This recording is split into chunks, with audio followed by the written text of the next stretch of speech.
Saudari-saudaraku yang terkasih, berjumpa kembali bersama saya Inspirasiku di Antara. Renungan Harian Rabu 10 Juni, Pekan Biasa yang ke-10. Semoga kita bersama keluarga dan komunitas kita selalu dalam keadaan baik, tetap sehat, dan bersemangat.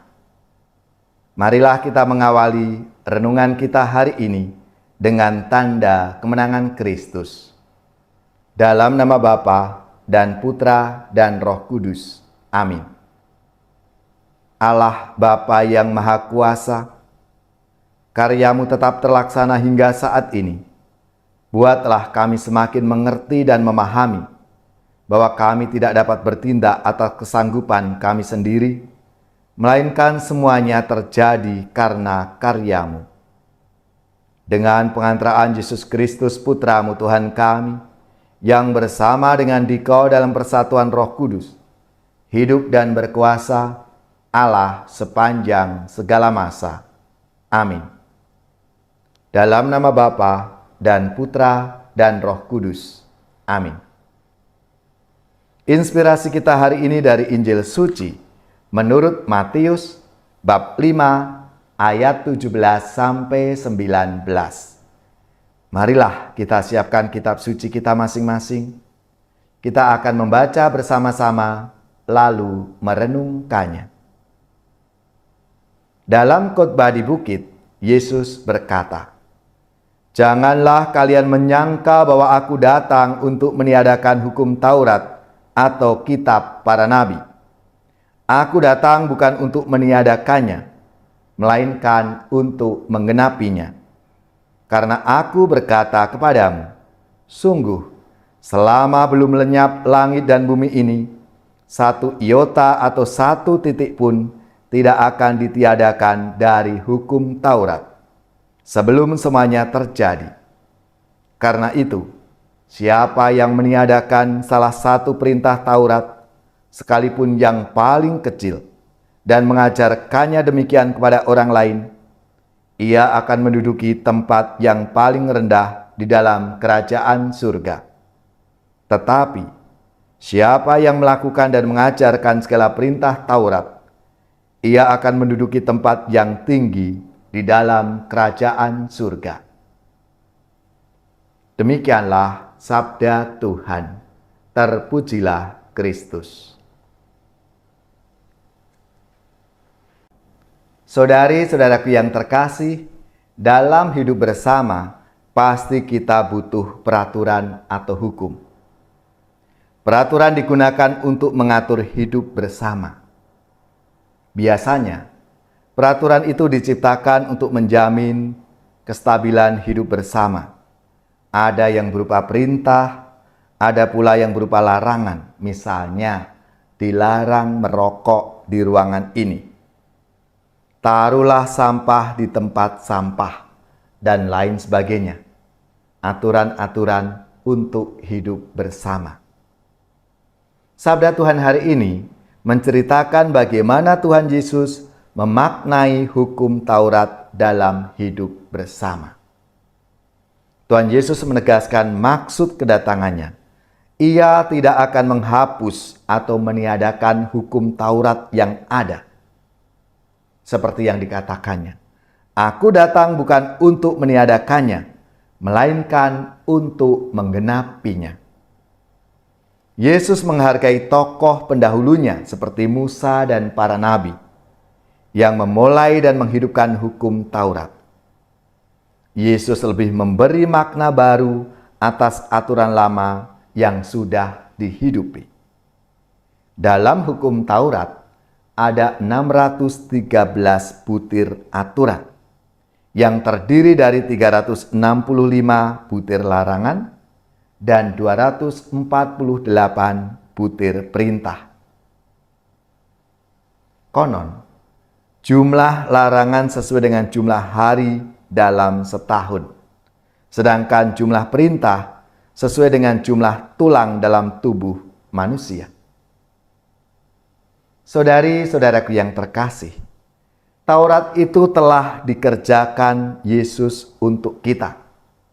dan kematiannya di kayu salib sebagai ketok palu bahwa hukum Taurat berakhir dan keselamatannya sudah diterima. Dalam 7 sabda Yesus di kayu salib, pada sabda yang ke-6 ia mengatakan sudah selesai. Maksudnya, segala pekerjaannya telah selesai, termasuk mengenapi hukum Taurat. Lalu, di sabda yang ke-7, Yesus menyerahkan dirinya. Ya Bapa, ke dalam tangan-Mu kuserahkan jiwaku.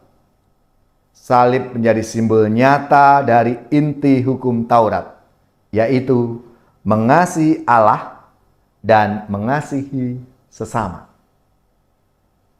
Pertanyaan untuk refleksi kita semua. Bagaimana sikap kita terhadap peraturan atau hukum dalam hidup bersama selama ini? Entah dalam keluarga kita, lingkungan RT, RW, masyarakat, bangsa, dan negara.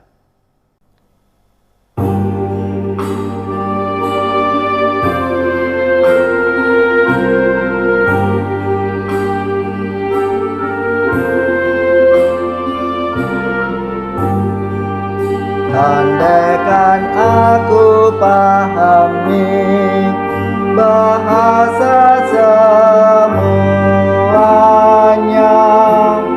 hanyalah bahasa cinta, kunci setiap hati. Ajarilah kami Tuhan, bahasa cinta kasih. Andaikan aku lakukan yang luhur dan mulia, jika tanpa cinta kasih hampa dan tak berguna. Ajarilah kami Tuhan, bahasa cinta kasih. Andaikan aku dermakan segala harta milik, hanya cintaku yang mampu membahagiakan orang.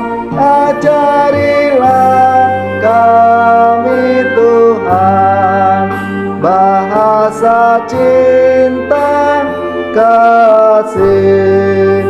Cinta itu lemah lembut, sabar dan murah hati, tidak cari keuntungan, tidak megahkan diri.